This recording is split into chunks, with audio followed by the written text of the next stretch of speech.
Great. So by comparison, my cases are not going to be as interesting, but we'll get through them. All right. So my first case, 18-year-old right-hand dominant guy, sustained multiple gunshot wounds, and he's seeing me for the left upper extremity, admitted no other major injuries despite the multiple gunshot wounds. On exam, he has intact sensation to his median radial and ulnar nerves, but he's unable to extend his fingers or his wrists. Compartments are compressible, no pain with the passive finger extension. You can see the entry and exit wounds. He has intact pulse. Great. So we'll start here, Dr. Rosenwasser. What are your thoughts about these injury films? So that's a pretty serious injury you got there, Tony.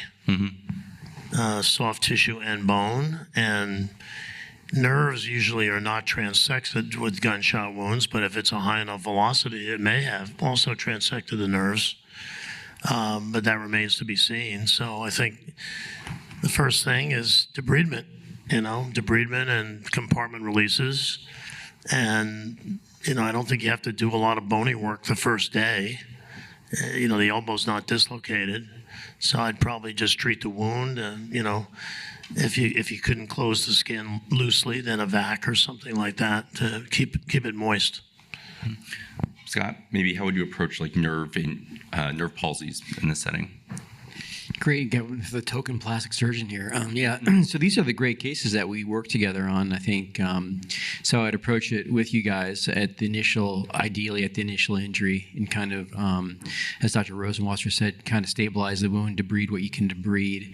And, interestingly, I don't think at the first go with all the swelling, I'd start digging around for the nerves in this kind of hostile environment. I think I would do exactly that. I would just stabilize the wound, use the wound vac if necessary, debride it, and come back and then evaluate that down the road. Nico, what are your thoughts about how to deal with the nerve? Would you explore it, give them palsy? Would you just sort of let it alone? Yeah, I think I've watched some, and then sometimes it comes back, sometimes it doesn't come back, and you always think, is it in continuity? You get an ultrasound and blah blah. But then I think if you're there, I would explore it. And as long as it's not transected, even if it looks all beat up, I would not reconstruct it acutely, because I've seen it. I've had a few where I said definitely I have to come back. I have to do, something with the nerve in the future, and then miraculously they actually just come back behind. So. To play devil's advocate then, so if you're going to, it looks like it's very swollen, if you're making extra incisions to identify the nerve and you're not going to address it, is this just to kind of take an eye? So I would go back later when all the swelling kind of resolves at a secondary operation and try to start digging around for them. Yeah, I would actually personally probably treat this pretty soon. They have a GSW, take it within a day or two. I would, difference of opinion, I would fix the ulna is broken, right? So I would fix the ulna, take a posterior approach, make a flap, do a dorsal Thompson, and then look at the PIN, expose it, look at the PIN, and then I would also fix the radius. And then those little bony fragments, I think he is at probably maybe high risk of getting HO, bony block. So I would probably take out those little bony fragments or just leave it in the vicinity and span the head. Uku, thoughts about, the ulna looks pretty simple, right? It's mainly an oblique fracture, but what about the proximal radius? Yeah, I will still start with the ulna to make sure that the length and alignment helps. It's simple to make sure it's anatomic. I will critically look at my reduction of the ulna before going to the radius.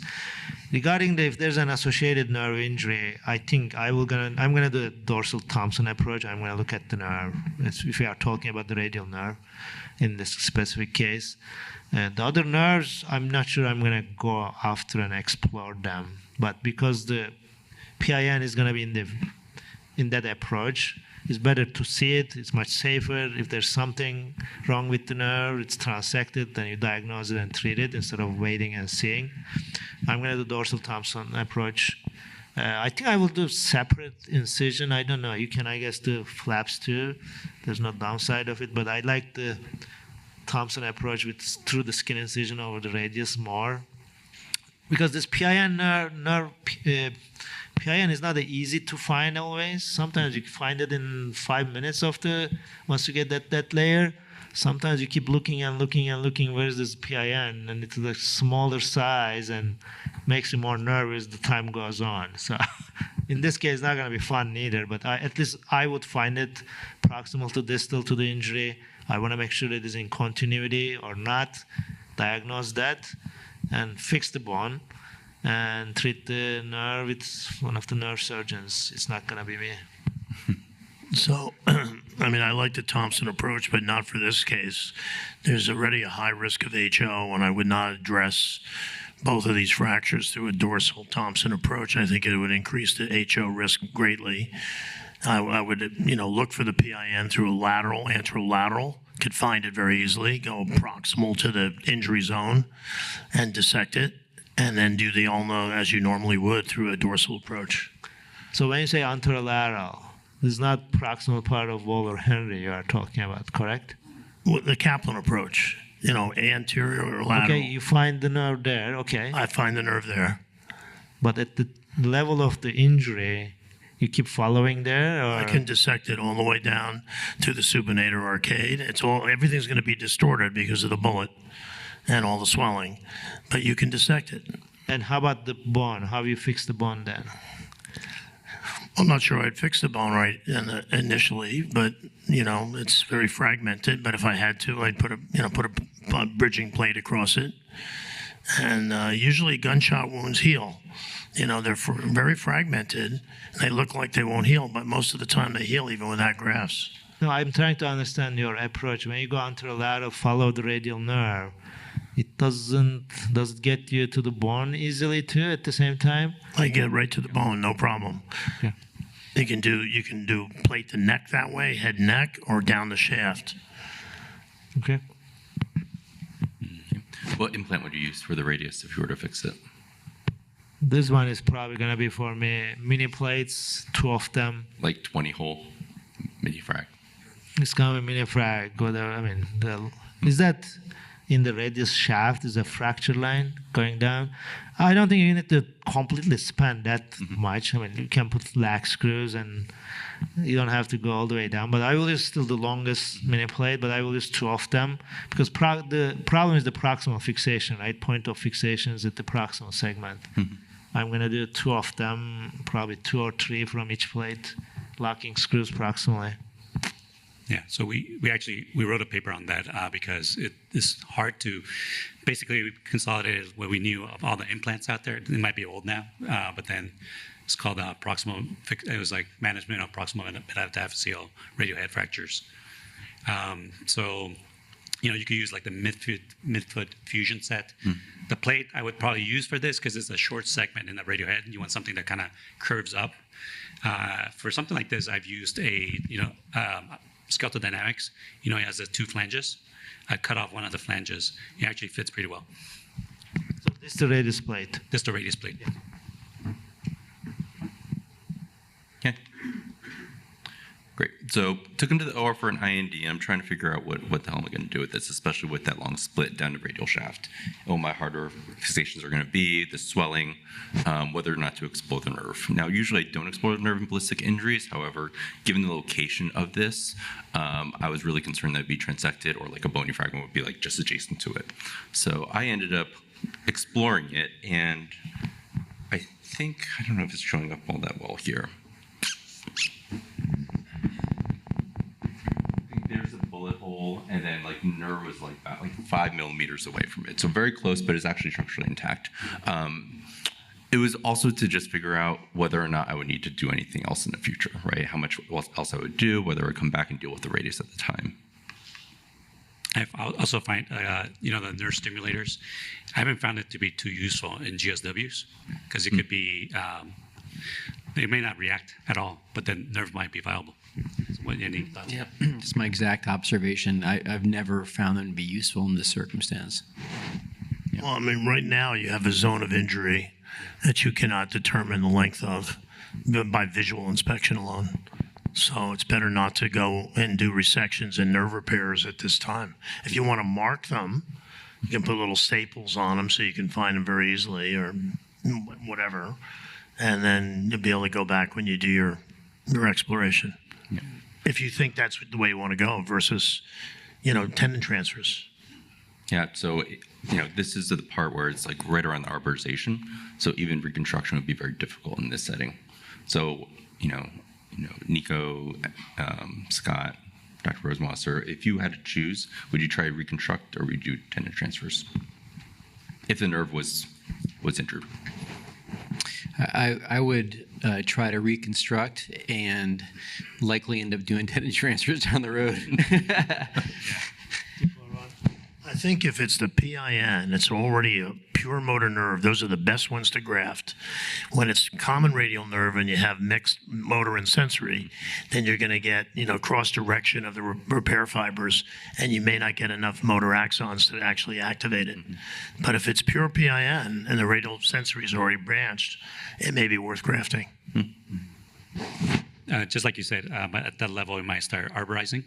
So you may not have like a distal target. So, reconstruct if you have a proximal and distal, and if not, tendon transfers work pretty well actually for radial nerve. So, how soon you do the tendon transfers? So if this was intact and beat up, I would wait. There's no, as long as the patient could wait, because I've seen even like radial nerve propers recover at 1 year. Like no function, we book them for surgery, and then in the pre-op they're like extending the wrist, and so I think the radial nerve has a pretty good chance of recovery. So I think the one little, issue here than the usual radial nerve palsies is you've got muscle injury as well. So the transferable muscles that you may want to transfer for radial nerve transfers may also be damaged, not paralyzed, but damaged.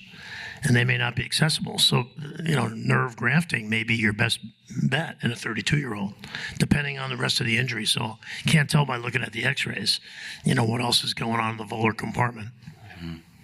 Yeah. So I ended up in exploring the nerve. I ended up doing a modified Thompson approach where I actually shifted my incision a little bit more towards the ulna. So that way I can still access the ulna while also looking at the nerve. And this is me after I fixed it. I first fixed the ulna, and then I thought of, I don't really have implants to fix the entirety of the radial shaft. And it seemed to be reasonably well aligned. So I thought to myself, maybe I'll just watch this. Good or bad move. I didn't touch the radius at all. I said it aligned reasonably well. There's a lot of comminution and a lot of bone loss. I have one case where no radial nerve, so we didn't look at the nerve, but then you could put, I don't do pediatrics, but then remember the flexinails? Mm-hmm. You could put the flexinail up the radius, and then you have, it looks like you have a small enough segment that you can kind of span it and spear it, and at least it could, and then you put a little hook. I forgot the name of the Mentisol technique or something like that. That's what they use in pediatrics. But you could actually put a little hook so it actually kind of engages it.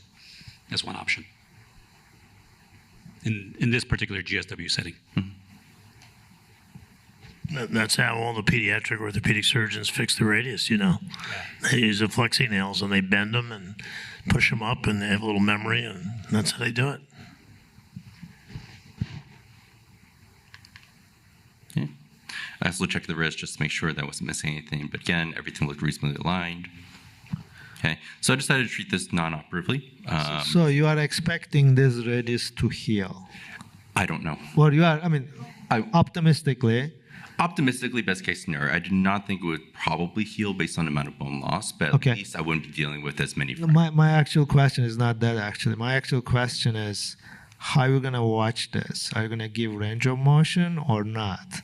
Because this also affects the risk of non-union, right? Mm-hmm. So because you want to get the prospination, you cannot limit the prospination too long, otherwise you're never going to get the prospination. But if you start prospination soon, it's going to just rotate through the fracture area. It's going to increase your risk of non-union. So it's like competing goals situation. Yeah. So this was sort of the protocol. I don't know if this is the right choice. I guess that's why we're discussing this case. But to first just splint them in supination, then put them in Munster cast thereafter. For that very reason, that if I start rotating, it's going to essentially create a pseudoarthrosis. And I chose supination because this is where it seemed to line the best on the imaging. And then after 6 weeks, to start doing active forearm rotation, not passive, but just some active. Thoughts on this?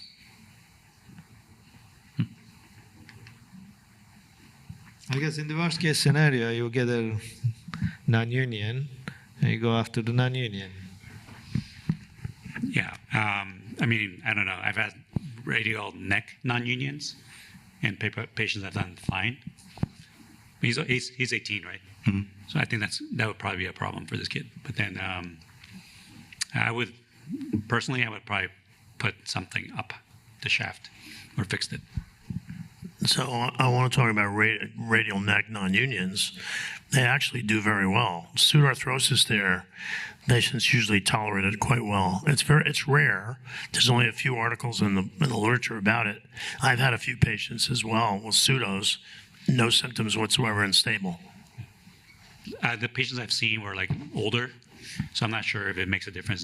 He's 18, and so yeah, I agree with you. They've been sent to me for ORIF, and then they're like pretty asymptomatic actually. Do you notice any wrist issues or any sort of longitudinal attritional instability long term? With radiohead non-union? Yeah, radial neck non-unions. So I haven't, with the limited number of patients, there's like 2 I've seen. They're fine. So I think about that too, but I think this is better than SX low Prestido, right? So IOM is not injured actually necessarily. If it's not injured at the beginning, which the gunshot one shouldn't be, actually they may be fine for a long time because it's not like slowly gonna migrate. And we don't know, obviously nobody has 20, 30-year follow-ups, but I think you maybe has less, I won't be worried too much at this point. Yeah, it's slightly different than what we talked about with like a, not a radial head excision setting less expressive, but just a radial head excision period without instability. Okay. So this is him at a 6-week follow-up. He has started some active rotation. PN is actually recovering. So he's not anti-gravity yet, but you do see him firing. You do see him trying to get there against gravity. He is having some when gravity is taken out. So it's like 2 out of 5 at this point with wrist extension. And not really having too much pain. So I see him back at his 3-month follow-up. He has near full pronation, supination, no pain. Has been weight bearing, but not doing like a lot of strenuous activities, not really doing weightlifting at this time. PN is now at 4 of 5 strength. So thoughts about this, Nico, where we're at? Yeah, I mean, no pain, full range of motion. Just keep watching. Best case scenario. Yeah. Anything? Would you deal with the radial neck at this time or the proximal radial shaft? If not symptomatic, no. I leave it alone. Yeah. He hasn't seen me since, so I'm assuming he's doing Great. Yeah. Okay.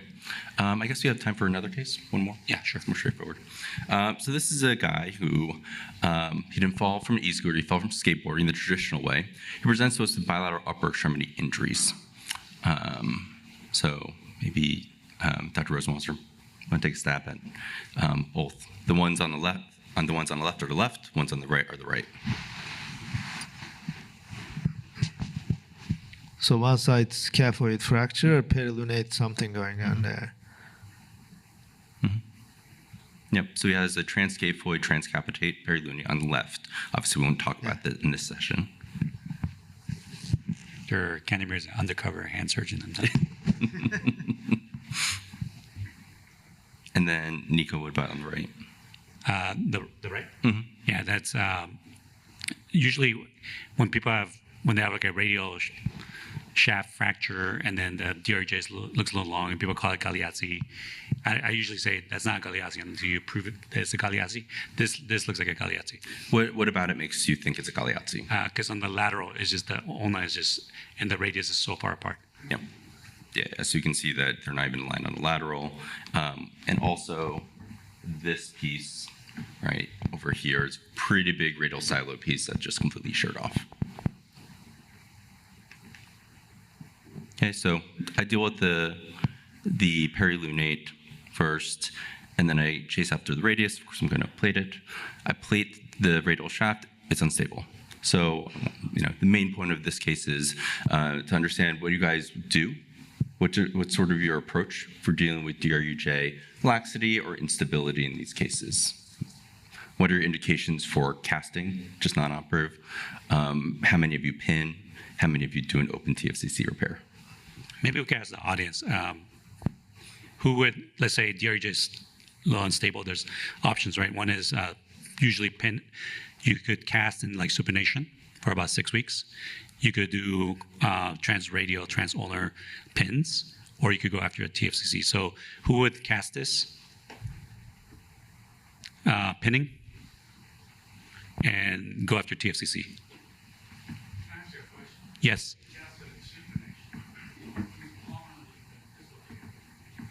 Yeah. So if it's, that's a good point. So if it's the dorsal dislocations are the ones that you supinate. The ones that are palmally dislocated, you're actually supposed to pronate. Go back. For me,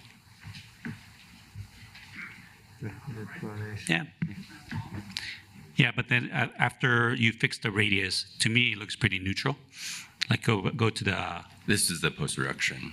post-reduction. Yeah. So it could be both. Yeah. I would probably, for me, I would put it where if I radiographically, if it's reduced in neutral, I would probably cast it in neutral. Wherever it's reduced. So if you go, let's say if you go supination and you feel like you're palmally subluxed, then that's not where you're supposed to cast it. That's why I would do a soft tissue repair and not worry about trying to split the difference on the instabilities. And just after you fix the radius, if it's unstable, just do a TFC dorsal capsule repair with a suture anchor. It doesn't take long. It stabilizes it. Then you can put them in neutral in a splint and you're protected. You can just control the tension. Uku, what are you doing? So I'm not doing the TFCC's repair unless one of you guys is around and want to do it. It's going to end up in pinning in neutral position for me, and I don't want to keep it too long. The way I try to guess, the worst ones that went, like with the DRUJ injuries, the worst ones are the ones that get too stiff, in my opinion, at least my experience. The ones that are a little loose, they may have some symptoms, but they are better functionally. If they are in between, they are not dislocating. I may leave some of them alone, like throughout the range of motion, they are not dislocating. I rather have a little loose DRUJ than a too stiff of a DRUJ. Functionally, I think they do worse. But again, if I need to do something and it's really dislocating with prospination, I'm going to pin it in neutral position. Yeah. And keep it about 4 weeks. Even if they're not grossly unstable, they're weak when they do grip and different activities. And that's what they complain about. Some of these patients, you uncover these TFC injuries late because people move them early after volar plating. So they say, you don't need a cast, you can move, start moving right away, take the stitches out. But they have an ulnar-sided injury, and it stays looser than it should be, and the patients keep complaining. And some of them are missed volar subluxations. That's the one that gets missed because the x-rays look normal. But it can happen to any distal radius, usually the ones that do not have a styloid fracture. It's all soft tissue injury. The ones with a styloid will usually get a fibrous union, so they stabilize. The ones with no styloid fracture are the ones that can be loose. And I don't like transradial ulnar pinning, even the extra-articular pinning. It's cortical bone. The K-wires are burning up the bone, and I just don't like it. Yeah. So I would probably go after the TFCC because that's how I was trained and then feel comfortable working with the TFCC. But then there is a systematic review that one of our residents actually did it when she was a medical student, Angel Zhao, and they compared pinning versus repair and casting, I think. And then I don't 100% believe the data, but then that data actually says that pinning was actually superior than even repair, which doesn't make sense to me. But I think there is evidence to support pinning. Yeah. Just like you said, I don't like pinning because I do tend to. I've seen a lot of pin site complications. It gets a little soupy, and then especially if you go through the four cortices, and you have two wires coming out. I'm not sure what technique you guys use, but those tend to they go back and forth within the cast, and so I usually don't do that. Right. Going back to your point, Uku, I think for me, if they are reduced throughout the full range of motion, I just leave them alone. I think if they have a lot of laxity or they're dislocating, then that's an indication for me to sort of do something. I also, if I am going to pin it, because of Angel's paper, I was going to bring that up as well. I'm doing it in neutral as well. Is there a reason? Have you ever pinned it in supination? Yeah. I used to when I was a resident. We used to pin everything. Yeah. And then it's just so uncomfortable, if you've been like this for 6 weeks. But some people argue that sometimes it's hard to get supination back post-op, so just keep them in supination. But then they get so stiff in rotation. I don't know what your thoughts on that, pin in supination, because it's hard to get supination. No, I don't pin, but if I did, it'd be neutral. Yeah. I mean, the issue with pinning, everybody thinks it's so easy. Here's the ulna and the radius are right next to each other. If I told you how many times I watch people have multiple passes trying to get in both bones, and if you think that's a good thing to cross the interosseous membrane 5 times, it's not. And they get stiff. So, I like to stick to the biology. You tore a ligament, I'm going to fix a ligament. That's it. It's easy to do. Regarding the position, I think the reason for me, the thought process is this. For prosupination, you always want to get little pronation, little supination, right? If you end up stuck in full supination or full pronation, it's never functional. That's why, at least, even you're going to get stiff and you're going to get 20 degrees either way, it's better to be off neutral rather than full supination 30 degrees or the other way. That's my thought process, at least. Yeah, I agree with that. That's why I usually, if I am going to pin them, and I usually give the hand fellow 3 passes before we're let's just open and repair. But I'm going to pin it neutral. Amazing how hard it is to hit that other target that's 1 millimeter away from you. So I actually ended up fixing everything. I thought that there was a pretty large ulnar styloid fracture. I think I get really concerned about the ones that are very big that go into the fovea, because that's where you're going to have all the distal radial ulnar ligaments attached to. So in this case, I both did a direct repair through a suture anchor and then also pinned the styloid piece. There was a question in the back. Yep. Someone had their hand up before in the back? No? I imagine that. Is the suture anchors for the TFCC? Mm-hmm. Okay. Yeah. So I'll open it up. I'll take the sort of dorsal approach through the 5th compartment, and then be able to also do my dorsal capsulogesis, just imbricate it at the end, which I actually think is a stronger repair than my little suture anchor. I'll dislocate the ulna out, put my suture in the fovea, and then pass my suture knot, tie it down, and then put down my styloid pins. And then once my styloid pins are in, then tie down the suture anchor, and then perform my dorsal capsule imbrication. Okay. When you do TFCC repair like this, what's the post-op rehab? You let them move at 2 weeks, or No, it's probably gonna be similar, where I'll splint them in a sugar tong in neutral for the first 2 weeks. Then? And then depending on how good I feel about the repair, I can start to move them with PT, but I would still sort of put them in some sort of brace. I immobilize in Munster until 6 weeks, and then get them moving for any TFCC work. Dr. Rosenwasser, what's your protocol after this? If I fix a TFC, it's usually 2 weeks in a sugar tongs and then out. And I let them do the next 2 weeks just flexion extension exercises. I don't let them, they can go ahead and try to rotate it, but no formal therapy trying to rotate it. Mm-hmm. And then at 4 weeks, I let them start moving it. I guess I'm super conservative. They're pretty stable. It's pretty stable. When you fix it, it's a fresh injury. It wants to heal. Yeah. The chronic injuries are the ones that don't want to heal. The fresh injuries want to heal. Should we move on?